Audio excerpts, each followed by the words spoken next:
especially the wizard, especially the wizard, especially the wizard, especially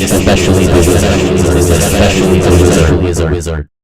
Especially the wizard. Howdy, how's it going? My name's Davvy Chappy, and today it's time to beat that meme horse until it dies, because today we're going to be talking about the wizard and all of its ungodly archetypes, and I'm going to hopefully do it without making a 30-minute video, because the wizard is, without a doubt, the most loved archetype in D&D. It's almost like the developers were playing favorites for some reason. Anyway, as always, keep in mind that most of this video is just my opinion, so if you think that your hat is pointier than mine, feel free to play your wizard however you'd like. But with that out of the way, let's begin. So, the wizard is the pointy-hatted mascot of all fantasy, the nerd in its final form, the only creature that can wear pajamas all the time and still be badass, and it can be found in every fantasy genre under the sun in one form or another. Often chilling on the coast, these madmen of magic knowledge take the road less traveled with their magical proficiencies, instead of being born or waiting to be blessed with magic, or otherwise making a deal with a spooky boy to get spooky themselves. Each wizard goes the long way by using intensive study and research to amass the greatest amount of knowledge possible. Because of this, wizards are often seen as know-it-alls, mostly since they actually do know it all, so much in fact that the sheer power of their knowledge is enough to form a giant flaming ball of fuck you and obliterate anyone who insults their beard. On the tabletop, a wizard is synonymous with paper tissue. If the paper tissue could fire beams of death and turn you into duck with its paper tissue brain. These boys have the widest range of spells in the whole game and can do practically anything from shooting fire out of their fingers to seeing into the future of the past to getting you real high. Anything that isn't healing because somehow they stopped at medicinal care. The variety in this class's spells is nice since it doesn't exactly get any other universal abilities outside of its archetypes, and 3 abilities, with the first letting you regain spells equal to half of your level on a short rest, the second letting you spam 2 level 1 spells of your choice whenever you want, and the third giving you a free cast of 2 level 3 spells of your choice. Now, since you only actually get the last 2 abilities at the 18th and 2nd level respectively, they're a little superfluous by the time that they arrive, since by that point you're already passing out powerful spells like cheap cigars, but they're by no means bad. They just let you accent your wizard by giving it a lifetime supply of free burning hands. Now, I do want to go over a very important topic for the wizard, because it is the single biggest thing that they have to worry about in their otherwise phenomenally cosmic lives. The core, the very essence of a wizard, comes from their 100-page spellbook, which starts with 6 spells in it and adds to every level. Now, every day a wizard can flip through their list of spells and pick a bunch of them to memorize for the day, and if they want to swap spells, they have to finish a long rest and they get to swap spells that they know with spells from their book. This makes the wizard a Swiss Army knife of extreme arcane power and means that more likely than not, a wizard with a little preparation will be able to handle any obstacle. Now, if your wizard for some reason gets a hold of the spellbook from another wizard, they can spend their time copying all of the spells from the new spellbook into their own at a rate of 2 hours per spell slot and 50 gold. They can also copy their own spells into another book at twice the speed and only 10 gold, just in case they're worried about losing their own book. I highly, and I mean highly recommend doing this, because I swear by all the old gods and the new that you are screwed if you lose your book. Essentially, a bookless wizard can only use the spells that they have prepared until they get their book back, at which point they can add and swap out spells like normal. But if your book is destroyed or otherwise never comes back to you, you have to go through the excruciating process of creating an entirely new spellbook, which essentially evaporates your entire spell list except for those spells that you still have memorized. And don't even think, oh, I'll just go bookless for a while, it'll be okay, because the longer you go without your book, the more you'll feel the effects, since you can't re-prepare spells until you get a new book. So even if you could learn more spells per day, and even if you do reach a higher spell level, you can't use any of those features until you make like the early bird and get yourself a bookworm. But pulling back from that rant, the things that you're probably keeping your notes open to hear, and the thing that has me procrastinating doing my homework, are the 10 different archetypes for Wizards of the Coast's biggest example of extreme favoritism. And no, I am not salty, the bard only has half of that, why would you even bring that up? Wizard archetypes are called schools, and the sheer amount of variety and interesting choices would leave any other class in shame. Now, just to get it out of the way early, the first 8 archetypes all start by having the time and gold that it takes to write spells from the school that you chose to specialize in into your spellbook, which honestly very rarely comes up, although it is useful if you wind up late to history class without your books and need to copy off of somebody else's. Other than that, there is no common thread between this amorphous blob of archetypes, so the only thing for me to do is cast that mage armor and get right to it, starting with Evocation. Evocation is a school of hard knocks, where every day is full of seeing how much magic you can fit into a ball before hurling it at an unsuspecting goblin camp and watching it rain goblin men. Your first ability lets you protect allies from your own AoE attacks. You can make your cantrips still do half damage if your target beats your save. You can add your intelligence mod to evocation spells, and you can eventually make any spell of 5th level or below do max damage, but every time that you use that feature after the first, you'll take 2d12 necrotic damage per level of the spell, with another 1d12 per spell level added each additional time. Now, the first ability is amazing because it means that you don't even have to be careful when you throw your balls around, and due to 5e being a wimp when it comes to letting players die, you can totally cheese the final ability by knocking yourself out over and over with maxed out 5th level fireballs, and having the healer pick you back up right after to throw another one, just as long as you don't overdo it and take so much backlash that you instantly die. The other abilities are just okay, but this archetype will keep you blasting your magic all over your enemies' faces, and there is no way that they'll be able to handle it. You know those people who say the best defense is a good offense? Ignore those people. They don't know what they're talking about. The best defense is the Abjuration school of magic, since Abjuration, as you all know, translates into the English word condom, because you will be fucking protected. You can create a floating ward that tanks damage for you and is fueled by you casting spells. You can have that ward tank damage for other people. You can add your proficiency bonus to Abjuration spells, and you'll eventually just become straight up resistant to all spell damage, and you'll even get advantage on saving throws. Now, let me tell you, that ward on its own is annoying, but it won't be doing you any favors after the first couple of swings, even after you start blasting spells everywhere to give it more health. But there is nothing bad about having a few hit points of damage getting soaked up every turn, especially when you take into account that Abjuration spells are made to prevent you from getting hit in the first place, so there's a decent chance that the ward will have multiple turns to recharge. If you're a smart boy who knows the value of using protection, you'll peel on some Abjuration. Next, we have the School of Conjuration, also known as the School of, I don't know, make shit up. With this school, you can magically create a small, non-magical item for an hour. You can use your powers of Conjuration to conjure yourself up somewhere 30 feet away, or swap places with a willing participant, gaining the feature back every time you use a Conjuration spell. You can't lose your concentration by taking damage on a Conjuration spell, and the creatures that you summon will eventually start with 30 temporary hit points. I really like how they got creative with summoning by letting you literally summon yourself to different places, and the class will find love with anybody who finds it best to make their own friends. Do you want your DM to rage quit? Okay, here's a better question. Do you want him to have a bad time? Cause buddy, if you pick the Divination School of Magic, he is really not gonna like what comes next. This archetype is one of my favorite wizard archetypes, simply because of its first ability, which lets you roll 2d20s at the end of a long rest, and trade those rolls with pretty much any roll that you can see after that, with a third d20 added later down the line. You also get a spell slot back whenever you cast a divination spell, and you can take an action to gain either Dark Vision, Ethereal Sight, Invisibility Sight, or the ability to read any language until you are either knocked out or you finish a short rest. This archetype is absolutely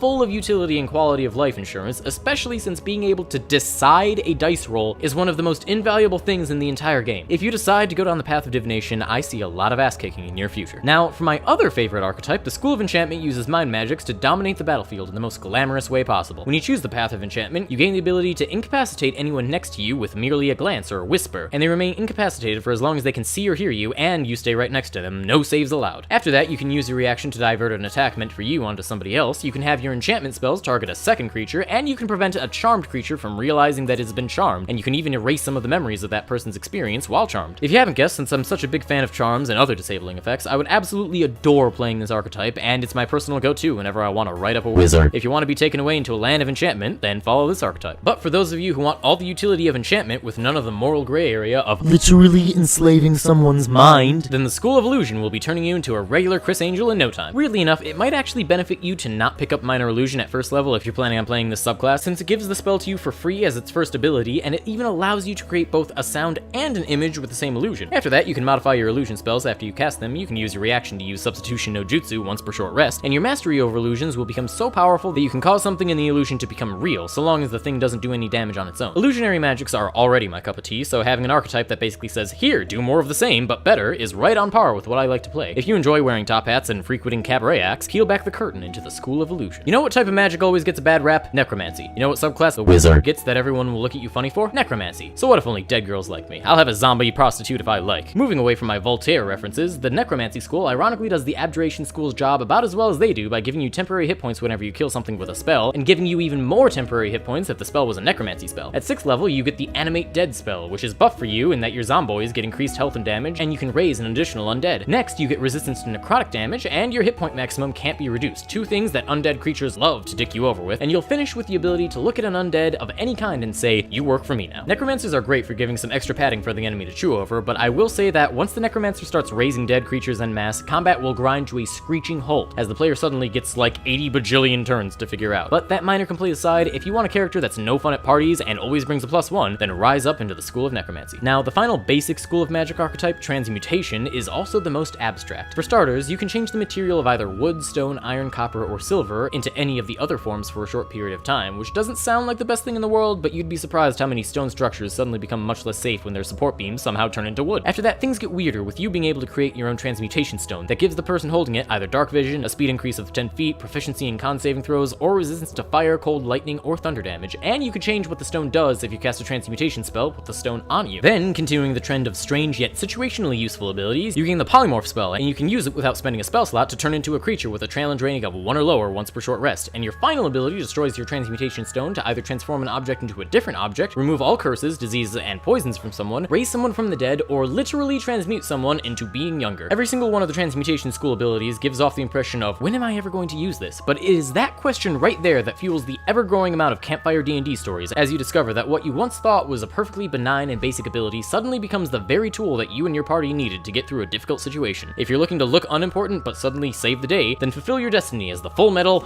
Transmuter. And now we can move on to the 2 wizard archetypes that don't actually have a school of magic tied to them per se, but still manage to kick a whole lot of ass, with the Bladesinger archetype from the Skag being the first. Now, this archetype has a technical restriction that only elves are supposed to be able to use the subclass, but even the book itself says that you can ignore this restriction like it was a necromancer at a party and just use it on whatever you want, which is dope because the Bladesinger archetype is fucking ridiculous. Presenting itself as a valuable spellsword alternative to the Eldritch Knight, the Bladesinger starts out by giving you proficiency in light armor, the performance skill, and a one-handed melee weapon of your choice, just to let you know right away that this wizard is the only type that actually fights on the front lines. In addition to the proficiencies, you also start with a blade song, which adds your intelligence mod to your AC, increases your walking speed by 10 feet, gives you advantage on acrobatics checks, and adds your intelligence to concentration saves. You can activate your blade song twice per short rest, and it lasts for a full minute, during which time your AC will be through the roof, although your actual melee prowess won't exactly be amazing yet. At level 6, you gain an extra attack to keep you on track with the big boys, you can use reaction to throw your own spell slots in the way of oncoming damage at a rate of 5 times the spell slot, and you can add your intelligence mod to your damage during blade song. Now, all this sounds pretty great, but you still have to remember that even with all the AC in the kingdom, you'll still eventually get hit, and when that happens, you'll realize just how incredibly squishy you really are, and you won't have all the fancy gimmicks to deal with melee combat that all the other traditional melee fighters have. You also don't have the ability to cast and attack at the same time, so every turn involves you making the decision of whether or not you want to use your reality warping spooky magic or stab someone in the giblets. Still, for those players who want to show that not every wizard is just a frail old man, the Bladesinger will turn you into a frail old man that can do a backflip. And finally, dear God, I'm finally at the last one. If you like Evocation, but you also like Abjuration, and you just can't manage to pick a side, the War Magic Wizard is the middle ground that you're looking for. To start with, you can use your reaction to add either 2 to your AC or 4 to your save whenever someone tries to hit you, at the cost of only being able to fire cantrips on your next turn. And you also become so much of a tactical genius that you add your intelligence modifier to your initiative rolls. After that, you gain the ability to absorb the magic that you dispel with either counterspell or dispel magic back into you, and then throw the power of the spell at someone whenever you cast a damaging spell, with the extra damage being half of your wizard level and force damage. Next, my favorite ability for the subclass gives you a +2 to both AC and saves whenever you're concentrating on a spell, and your last ability deals force damage equal to half of your wizard level to up to 3 targets whenever you use your first ability. The War Magic Wizard is very combat focused, and while it doesn't edge out the Evocation school at throwing mountains of damage onto something, it makes a good fit on anybody looking for an alternative to the Abjuration school. If you want peace, prepare for War Magic. Holy shit, that's all of them!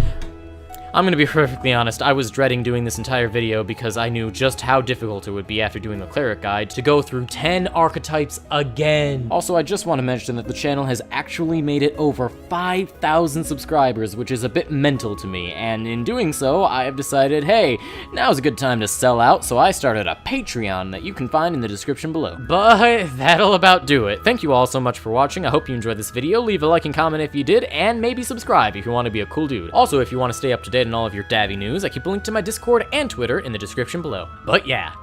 Especially the wizard.